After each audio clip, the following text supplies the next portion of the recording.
బట్టతలతో బాధపడుతున్నారా? ఆధునితనమైన పద్ధతిలో hair transplantation చేయబడును. Face clinic, Hyderabad.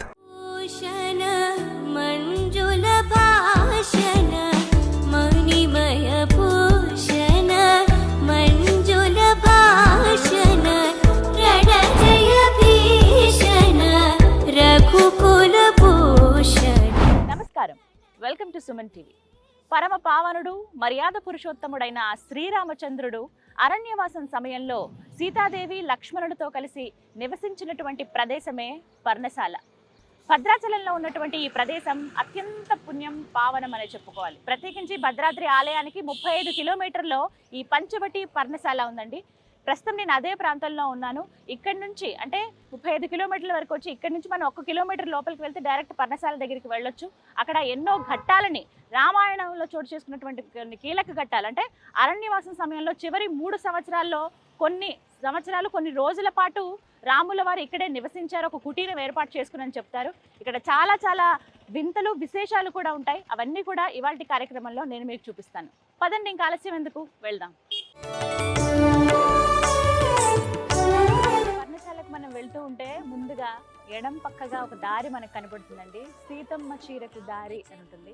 సీతమ్మ వారు ఆరేసుకున్నటువంటి నార చీరల గురుతులు ఇక్కడ కొన్ని గుట్టల పైన మనకు కనిపిస్తాయి. అతి పుణ్యమైన, పవిత్రమైన ప్రదేశంగా భక్తులు భావిస్తారు. ఇక్కడికి చాలా మంది దర్శించుకునేందుకు వస్తూ ఉంటారు. ఇక్కడ చాలా విశేషాలు కూడా ఉన్నాయి, అవన్నీ చూద్దాం. ఇలా మనం లోపలికి నడుచుకుంటూ వస్తుంటే ఒక బ్రిడ్జ్ లాగా ఉంటుందండి. తడికిలాగా ఇక్కడ వేశారు కర్రలతోటి అటు వెళ్ళటానికి. ఇక్కడ ఏంటంటే ఒక బ్రిడ్జ్ లాగా, ఇదంతా కూడా గోదావరి నది ఒక పాయి చీలి ఇటువైపుగా వచ్చిందనమాట. ఈ ప్రవాహం లక్ష్మణ గుట్టలు ఉంటాయి ఈ దగ్గరలో, అక్కడి నుంచి ఇలా ఇటువైపుగా వస్తాయి అన్నమాట. ఈ ప్రాంతానికి సంబంధించినటువంటి పురాణ గాథ ఏమిటి అని అంటే, ప్రత్యేకంగా అంటే ఇక్కడికి దగ్గరేనండి పర్ణశాల, 1 కిలోమీటర్ ఉంటుంది. అక్కడ ఒక కుటీరం ఏర్పాటు చేసుకుని రాముల వారు, సీతమ్మ వారు, అలాగే లక్ష్మణుల వారు, వారికి ఒక కుటీరం ఇలా ఏర్పాటు చేసుకుని ఇక్కడే ఉండేవారు అనమాట. అయితే ఇందులో భాగంగా అక్కడే అంటే ఒక పవిత్ర గోదావరి నది అటువైపుగానే ఉంటుంది. అక్కడికే వెళ్ళి నిత్యం స్నానాదులు ఆచరించడం ఇవన్నీ జరిగేవి. అయితే ప్రత్యేకంగా ఆడవారికి తెలుసు కదా, మహిళలు అంటూ ఉన్నటువంటి ఆ 5 రోజులు ఏవైతే ఉన్నాయో, అప్పుడు సీతమ్మ వారు అనుకుంటున్నట్టు అది పవిత్రమైన గోదావరి నది, అందులో నేను దిగి అపవిత్రం చేయకూడదు, కాబట్టి నాకు ప్రత్యేకంగా వేరే స్థలం దగ్గర ఇలా స్నానం ఆచరిస్తే బాగుంటుంది కదా అని చెప్పి రాముల వారికి చెప్పి ఒక ప్రదేశం దగ్గరికి నడుచుకుంటూ వస్తారట. అలా వచ్చిన ప్రదేశం ఇదంతా. పర్ణశాలకి దగ్గర ఒక 1/2 కిలోమీటర్ ఉంటుందండి. ఇదంతా కూడా ఇప్పుడంటే ఇలా ఉంది, కానీ ఒకప్పుడు ఇదంతా కూడా దారుణమైన, దట్టమైన అటవీ ప్రాంతం. అలాగే నడుచుకుంటూ వచ్చినప్పుడు ఇక్కడికి వస్తే ఎక్కడ నీటి జాడ లేదు స్నానం ఆచరించడానికి. అప్పుడు ఆమె ఒక మాట చెప్తారంట, మరేదంటే కొడుకులా చూసుకునే లక్ష్మణుడితో, అయ్యా స్నానం ఆచరించడానికి నీళ్లు లేవు, ఎక్కడో గోదావరి, ఇప్పుడు ఆ నీళ్ళు అంటే ఇక్కడి నుంచి తీసుకురాలేం, కాబట్టి ఏదన్నా ఒక ఉపాయం చేయనంటే తన దగ్గర ఉన్నటువంటి బాణంతో దూరంగా బాణం వేస్తాడు. ఆ బాణం వెళ్ళి దూరంగా ఉన్నటువంటి ఆ కొండలకు, ఆ గుట్టలకి తగులుతుంది. ఆ గుట్ట 2గా ఇలా చీలి ఆ మధ్యలో నుంచి గోదావరి నీళ్ళు వస్తాయి. అలా వచ్చిన నీళ్ళే ఇవి కూడా. ఇక్కడ నుంచి చూడొచ్చు ఈ ప్రవాహం. చిన్న చిన్న చేపలు అన్నీ ఉన్నాయి ఇక్కడ. ఇందులో వాటినే ఏమైందంటే అమ్మవారు వాటిని పసుపు, కుంకుమగా, ఇక్కడ అటవీ ప్రాంతంలో అవన్నీ ఎక్కడ దొరుకుతాయండి, ఏమీ దొరకవు. కనీసం తినడానికి ఆహారం కూడా సరిగ్గా ఉండదు. దుంపలు కానీ లేకపోతే కొన్ని ఫలాలు కానీ ఇవి మాత్రమే వాళ్ళకి ఇక్కడ దొరికేవి. వాటితోనే ఒక భోజనంలాగా అవి ఏర్పాటు చేసుకునేవాళ్ళు అనమాట. అలా వాటికి నిదర్శనంగా ప్రత్యేకమైన రోజులు 25 రోజుల పాటు అమ్మవారు పర్ణశాల దగ్గర, కుటీరం దగ్గర ఉండేవారు. అలాగే మిగతా 5 రోజులు అంటూ ఉన్నటువంటి సమయంలో ఇక్కడికి వచ్చి ఆవిడ స్నానం ఆచరించేవాళ్ళు అనమాట. ఆ సమయంలో ఆవిడ ఆరేసుకున్నటువంటి నార చీరలు, అడవిలో ఉన్నప్పుడు వాళ్ళు కట్టుకునే నార చీరలే కదా, ఆ చీరలు ఆరేసుకున్నటువంటి గురుతులు ఇక్కడ గుట్టపైన ఉంటాయి. అలాగే రాముల వారి పైపంచ ఏదైతే ఉందో, ఆ ఆజానుబాహుడి పైపంచ, అది కూడా ఒక గురుతుగా మనకి ఇక్కడ కనబడుతుంటుంది. వెళ్ళి మీకు ఆనవాళ్ళు కూడా చూపిస్తాను.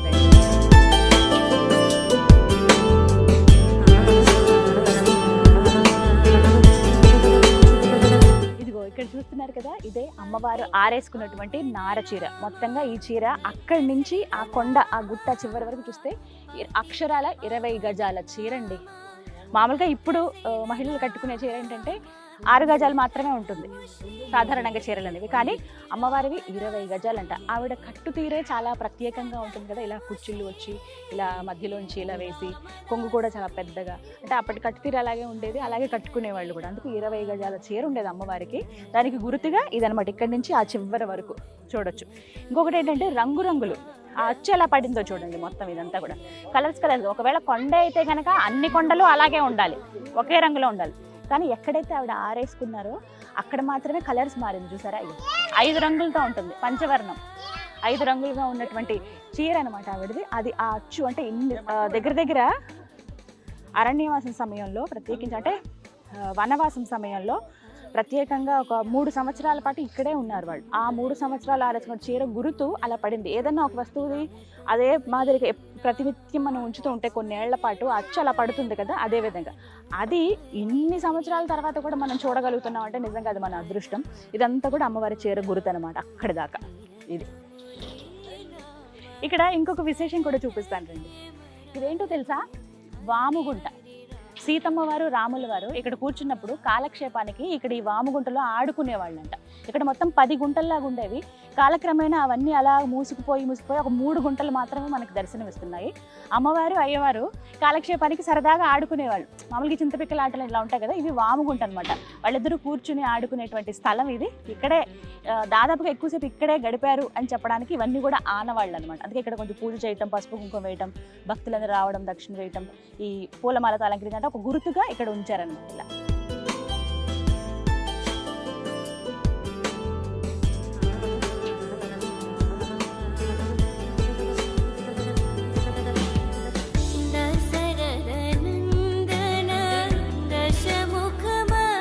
ఇప్పుడు మరొక విశేషం ఏంటో తెలుసా, అయ్యవారిది అంటే రాముల వారిది పై పంచ. దాని గురుతు ఎలా ఉందో చూడండి, నల్లగా ఒక చారలాగా మనకు కనిపిస్తుంది. ఇదే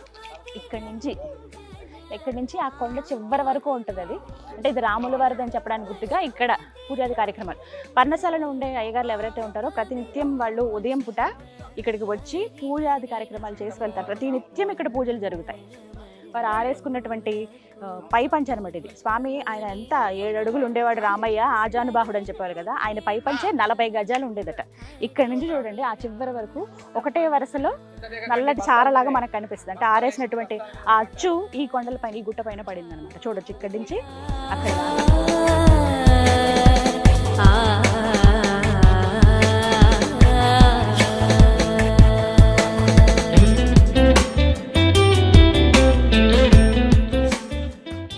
చక్కగా గైడ్స్ కూడా ఉంటారండి. ప్రత్యేకించి ఏంటి అంటే వచ్చే భక్తులందరికీ కూడా తెలియకపోవచ్చు, వాళ్ళు అంటే గుర్తుపట్టలేకపోవచ్చు. అందుకనే ఎక్కడ అమ్మవారి చీర ఉంది, అయ్యవారి పైపంచ కానీ, ఈ రాతి పళ్ళెం కానీ, వాముగుంటలు కానీ, వీటి గురించి ఎక్స్ప్లెయిన్ చేయడానికి గైడ్స్ కూడా ఉన్నారు. మరి ఇప్పుడు కొంతమంది టూరిస్టులకి ఎవరైతే భక్తులు వచ్చారో వాళ్ళకి చెప్తూ ఉన్నారు, వినండి వారి మాటల్లోనే. పర్ణశాల పంచవటి 14 సంవత్సరాలు అరణ్యవాసం చేసిన ప్రదేశం.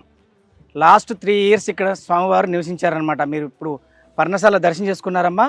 ఈ ప్రదేశంలో అమ్మవారు ఇక్కడికి ఎందుకు వచ్చారనేది వివరించి చెప్తాను, వినండి. నెలలో 25 రోజులు సీతమ్మ వారు పర్ణశాల కుటీరంలో ఉన్నప్పుడు 5 రోజులు ఈ ప్రదేశానికి వచ్చారనమాట. అని అంటే లేడీస్ ప్రాబ్లం ఉన్నప్పుడు, ఇంట్లో మన ఆడవాళ్ళు ఎలా ఉంటారో ఆ ప్రాబ్లం ఉన్నప్పుడు అక్కడ గోదావరి నదిలో స్నానం చేస్తే ఋషులు మునీశ్వరులు తపస్సు చేసుకునే, జపాలు చేసుకునే టైం కాబట్టి ఆ ప్రదేశంలో స్నానం చేయకూడదని చెప్పేసి ఈ ప్రదేశానికి రావడం జరుగుతుంది అమ్మవారు. కానీ ఈ ప్రదేశానికి వచ్చినప్పుడు ఈ బండ తప్పించి నీళ్లు కూడా లేవు, ఇక్కడ స్నానం చేయడానికి అనువుగా ఉందని చెప్పేసి స్వామివారిని కోరగా లక్ష్మణ స్వామివారు 9 కిలోమీటర్ దూరంలో ఉన్న గుట్టకి బాణం వేస్తే ఆ గుట్ట మీద ఉన్న రాయి 2గా చీలుకొని జల పుట్టుకొస్తుందన్నమాట. ఈ వాగే సీతమ్మవారి వాగు. అమ్మవారు స్నానం చేశారు కాబట్టి ఈ వాగుని సీతమ్మవారి వాగు అంటారు. ఈ వాగులో స్నానం చేసిన గుర్తులు ఉంటాయమ్మా, అమ్మవారి చీరలు ఆరేసుకున్న గుర్తులు. అక్కడ ఆ చివర 5 రంగులలో 25 గజాలుగా ఆరవేసిన అచ్చులు ఉంటాయి సీతమ్మవారి నార చీరలు. ఇకపోతే మీకు కనబడుతున్న ఇక్కడ పసుపు వేసిన రాళ్ళను చూసారా, అది వామన గుంటలు. అంటే సీతమ్మవారు రాముల వారు ఈ 5 రోజులు కాలక్షేపంగా ఆడుకున్న వామన గుంటలు అంటారు. వాటిని వెళ్ళేటప్పుడు నమస్కారం చేసుకోండి. మీకు ఇప్పుడు కనబడుతుందా ఈ బ్లాక్ సారా, ఇది స్వామివారి ఉత్తీర్ణం అంటారు. అంటే నడుముకు కట్టుకొని మెల్లో వేసుకున్న కండువ, రాముల వారి కండువ. ఇదంతా కూడా ఆ శివరి నుంచి ఈ శివరి వరకు 40 అడుగుల దూరంలో ఉంటుంది. మీకు ఎదురుగా చూడండి అమ్మా, అక్కడ రాతి సింహాసనం కనబడుతుంది నామాలతో, పసుపు కుంకాలేసి 9 అడుగుల కుర్చీ. ఆ స్వామివారు అమ్మవారి కాపలాగా కూర్చున్న కుర్చీ అనమాట. కింద స్వామివారి పాదాలు ఉంటాయి. అక్కడ వెళ్ళేటప్పుడు దర్శనం చేసుకోండి. ఇకపోతే ఇక్కడికి వచ్చేసరికి ఈ ప్రదేశం అమ్మవారు స్వామివారి 5 రోజులు కూడా ఈ ప్రదేశంలో ఉన్నప్పుడు స్వామివారి పళ్ళు పలహారాలు, లక్ష్మణ స్వామివారు ఇప్ప పువ్వు, కంద పువ్వు, ఈ ప్రసాదాలని తీసుకొచ్చినప్పుడు ఆ ప్రసాదాలని తినడానికి ఈ పల్లెంలాగా చేసుకున్నారన్నమాట. దీన్ని రాతి పల్లెం అంటారు. దీన్నే ఈ పల్లెంలోనే ఆకు వేసుకొని స్వామివారి ఇప్ప పువ్వు తునికి పనులు ఈ పనులు తిన్నారనమాట. దీన్ని నమస్కారం చేసుకోండి, అక్కడ నమస్కారం చేసుకుంటూ ఈ గుర్తులను చూసుకుంటూ వెళ్ళండి. ఇక్కడ ఉన్నటువంటి మరో విశేషం ఏంటో తెలుసా? ఇది చూడండి, రాతి పళ్ళెం. ఇది రాముల వారు సీతమ్మ వారు భోంచేయడానికి ఏర్పాటు చేసినటువంటి ఒక రాతి పళ్ళెం అనమాట. ఇదే ఒక పళ్ళంగా భావించి వచ్చినటువంటి ఫలాలు ఏవైతే ఉంటాయో తీసుకొచ్చినటువంటి. ప్రత్యేకించి లక్ష్మణ స్వామి వారు అడవుల్లోకి వెళ్ళి ఇక్కడ దొరికేటువంటి ఆహారానికి ఏముంటాయి, అడవిలో మహా అయితే చిన్న చిన్న దుంపలు కావాలంటే తినదగినవి ఫలాలు చాలా వరకు దొరుకుతాయి. వాటిని తీసుకొచ్చి ఇక్కడే ఇదొక పళ్ళెంలాగా చేసుకుని ఇక్కడే పెట్టుకుని భుజించేవాళ్ళంట ఇద్దరు. మరి వారు తిన్నటువంటి పళ్ళెము అటువంటిది అని అంటే కనుక ఎంత పవిత్రమైందో కదా. అందుకే అందరూ నమస్కారం చేసుకుని వెళ్తున్నారు. అది గుర్తుగా ఇక్కడ ఏంటంటే ప్రతిరోజు పూజలు అనేవి చేస్తారనమాట. ఒక మాలలాగా వేశారు, పసుపు కుంకుమ జల్లారు.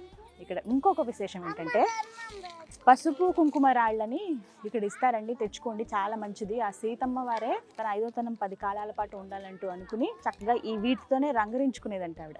అడవిలో పసుపు కానీ కుంకుమ కానీ ఎక్కడ దొరుకుతాయి, అవన్నీ ఇక్కడ దొరకవు కదా. అయితే ఏదైతే లక్ష్మణస్వామి ఆ గుట్టల వైపు బాణం వేస్తారో కొండ 2గా చీలుతుందని చెప్పాను కదా. ఒక కొండ పసుపుగాను ఇంకో కొండ కుంకుమగాను మారిపోయింది. అక్కడి నుంచి తీసుకొచ్చినటువంటి. ఇక్కడ ఎవరైతే ఉన్నారో వాళ్ళకి తెలిసిన వాళ్ళు అక్కడ లక్ష్మణ గుట్టల దగ్గరికి వెళ్ళి ఇవి ఇలా తీసుకొస్తారనమాట, పసుపు కుంకుమ. ఒకసారి క్లోజ్లోకి రావచ్చు, మీకు చూపిస్తాను చూడండి. ఇది నిజంగా వింత ఆశ్చర్యమేనండి. ఇగో ఇది పసుపుగా ఉంటుంది ఈ రాయి అంతా, ఇది కుంకుమలాగా ఉంటుంది. వీటినే ఇట్లా అరగదీసి ఇది పసుపుగా ఇలా మొహానికి రాసుకునేవారంట సీతమ్మ వారు. ఇవేమో కుంకుమ, ఇది బొట్టులాగా పెట్టుకునేవాళ్ళంట. ఇది నిజంగా అసలు ఆశ్చర్యమే, ఎలా ఉంటుంది ఇట్లా అని. రెడ్ కలర్ పసుపు భలే ఉంది నిజంగా. అన్ని వింతలు విశేషాలే ఉన్నాయి. ఆ పరమ పావనుడు, ఆ మర్యాద పురుషోత్తముడు, ఆ మహాసాత్వి సీతమ్మతో కలిసి గడిపినటువంటి ప్రదేశం అంటే నిజంగా ఎంతటి పవిత్రమైనదో కదా. అలాంటి పవిత్రమైన ప్రదేశాన్ని చూడడానికి ప్రతినిత్యం ఎంతోమంది భక్తులు వస్తూనే ఉంటారు, వెళ్తూనే ఉంటారు. దర్శించుకోవడమే మహద్భాగ్యం. ఆవిడ ఆరేసుకున్న చీరలు కానీ, అయ్యవారి పైపంచె కానీ, వారు తిన్నటువంటి రాతి పళ్ళెం కానీ, ఇవన్నీ కూడా విశేషాలు. ఇంకా చాలా ఉన్నాయి, చూద్దాం రండి.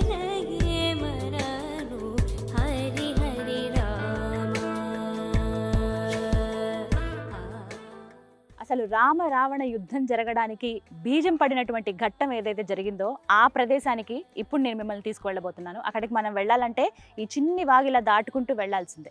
పదండి. ఇక ఆ ప్రదేశానికి వచ్చేసాం. అందరికీ తెలిసిందే ఆ కీలకమైన ఘట్టం ఏది అనేది. లక్ష్మణుడు శూర్పణఖ చెవి ముక్కు కోసినటువంటి ప్రదేశం ఇదేనండి. ఇక్కడ కనపడుతున్న ఈ రాళ్ళు ఉన్నాయి చూసారా, ఇవన్నీ ఏంటంటే ఇటు రండి చెప్తాను. వచ్చిన భక్తులందరూ కూడా ఇందులో ఒక 3 రాళ్ళని తీసుకుంటారు. మనసులో ఒక్కసారి నమస్కరించుకొని, సీతమ్మ తల్లి రాముల వారు ఎన్ని కష్టాలు పడ్డారో అందరికీ తెలిసిందే. పడరాని కష్టాలు. మన శత్రువు కూడా ఇలాంటి పాపం కానీ లేకపోతే ఇలాంటి హాని జరగకూడదు అని మనం కోరుకుంటామా? అంతకు మించి జరిగాయనే చెప్పుకోవాలి. అంత మంచి మనుషులకి, అంటే మానవ రూపంలో వచ్చినటువంటి ఆ ఉత్తమ పురుషులకి, ఆ మహాసాత్వికి ఇలా జరగడం అనేది నిజంగా బాధాకరం. అంటే మనిషిలాగే అన్ని కష్టాలు పడ్డారు వాళ్ళు ఈ అవతారంలో, రామావతారంలో. అలాంటి కష్టాలు సీతమ్మ తల్లికి రాముల వారికి వచ్చినటువంటి కష్టాలు మా జీవితంలో రావద్దు, అలాంటివి మా జీవితంలో ఎదుర్కోవద్దు అని చెప్పి ఇలా ఈ 3 రాళ్ళని ఒకసారి ఆ సీతారాములను స్మరించుకుని దండం పెట్టుకుని వెనక్కి తిరిగి ఆ గుట్ట పైన వేసేస్తారు. అలా భక్తులందరూ వేసిన రాళ్ళే ఇలా గుట్టలుగా ఏర్పడింది. అక్కడ చూడండి కనిపిస్తుంది. నేను కూడా ఒకసారి నమస్కరించుకొని అలాగే చేస్తాను. కానీ ఇక్కడికి వస్తే నిజంగానండి ఎంతటి పుణ్యం చేసుకున్నామో అనిపిస్తుంది. మనం అవన్నీ కేవలం రామాయణం గురించి, మహాభారతం గురించి ఇలా వినడమే తప్ప మనకు ఆ ఆనవాళ్ళు కానీ ఇవన్నీ వెళ్ళి మనం డైరెక్ట్గా స్పృశించి ఆ ప్రాంతంలో అడుగుపెట్టి చూడడం అనేది చాలా అరుదుగా అవకాశాలు వస్తూ ఉంటాయి. అలాంటిది మన తెలుగు రాష్ట్రాల్లో ఉన్నటువంటి భద్రాచలంలో ఈ విధంగా ఈ అవకాశం రావటం కానీ, తెలుగు నేలపైనే ఉంది మనమందరం వచ్చేటువంటి వీలు కల్పించడం కానీ నిజంగా గొప్ప విషయం. ఇది మనందరం అదృష్టంగా భావించాలన్నమాట. ఇవే కాదు, ఇంకా చాలా విశేషాలు ఉన్నాయి, చూపిస్తాను కదండి. ఈ సీతమ్మ చీరకు దారి ప్రాంతంలో ఖచ్చితంగా అందరూ వీక్షించవలసినది, తరించేది ఒక ప్రాంతం ఉంది. అక్కడికి ఇప్పుడు మనం వెళ్తున్నాం. ఈ తడికల ద్వారానే అక్కడికి చేరుకోవాల్సి ఉంటుంది. రండి వెళ్దాం. రామచంద్ర శ్రీరామ శ్రీరామ శ్రీరామ శ్రీరామ జయ రామ జయ జయ రామ.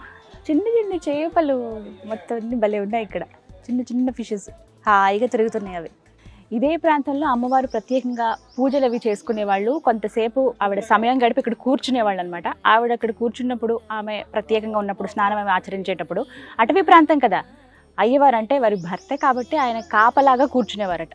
రాజు ఎక్కడున్న రాజేగా, అది రాజకోటలో ఉన్న అంటే ఒక కోటలో ఉన్న రాజే, అడవిలో ఉన్న కూడా రాజే కదా. ఆయనకు ఒక రాతి సింహాసనం లాగా ఏర్పడింది. ఇదే ఆ రాతి సింహాసనం.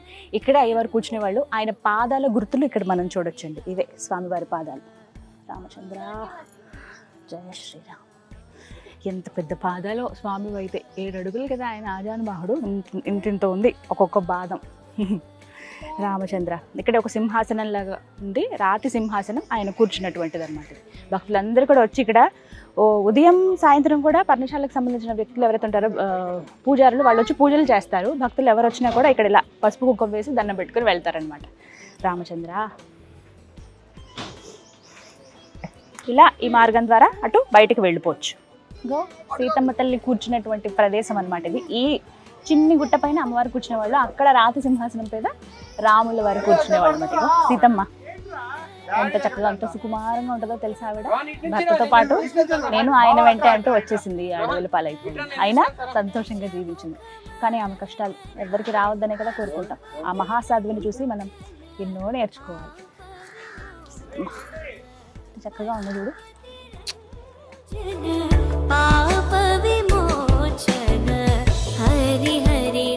ఇలా అవన్నీ మనం చూసుకుంటూ ఇలా బయటకు వచ్చేస్తే ఇక్కడ ప్రత్యేకంగా ఇప్ప పువ్వులను అమ్ముతారండి. ఇగో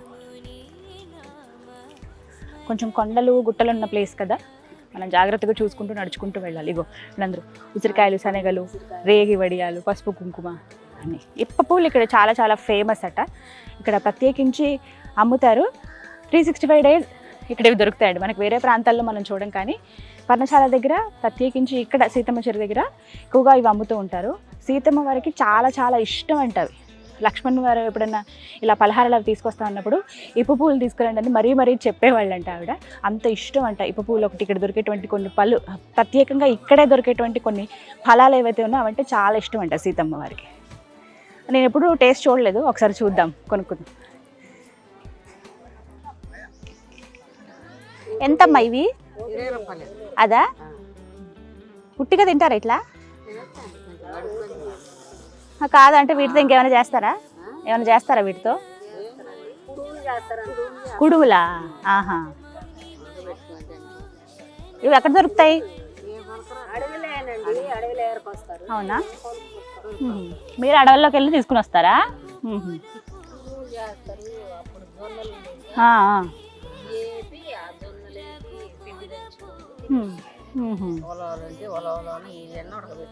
అంటే ఏంటిది బలం వస్తుందా తింటే? తింటారా? ఇంకా అప్పట్లో ఇవే కదా ఆహారం. బాగున్నాయి చాలా. చూసారుగా మొత్తం మీద సీతమ్మ చీరకు దారి ప్రాంతంలో ఏవేవి మీరు చూడదగ్గ ప్రదేశాలు అవన్నీ ఈ వీడియోలో నేను మీకు చూపించాను. మీరు కనుక పర్ణశాలకు వస్తూ ఉంటే అంటే భద్రాద్రి రాముడిని దర్శించుకోవడానికి వచ్చినప్పుడు ఖచ్చితంగా పర్ణశాలకు రండి. పర్ణశాలకు వెళ్లే మార్గంలోనే ముందుగా మనకు కనిపించేదే ఈ సీతమ్మ చీరకు దారి. ఇక్కడికి వచ్చి ఈ అద్భుతాలను, ఈ విశేషాలను కూడా మీరు అందరూ వీక్షించండి. ఇది వాళ్ళ వీడియో. నమస్కారం.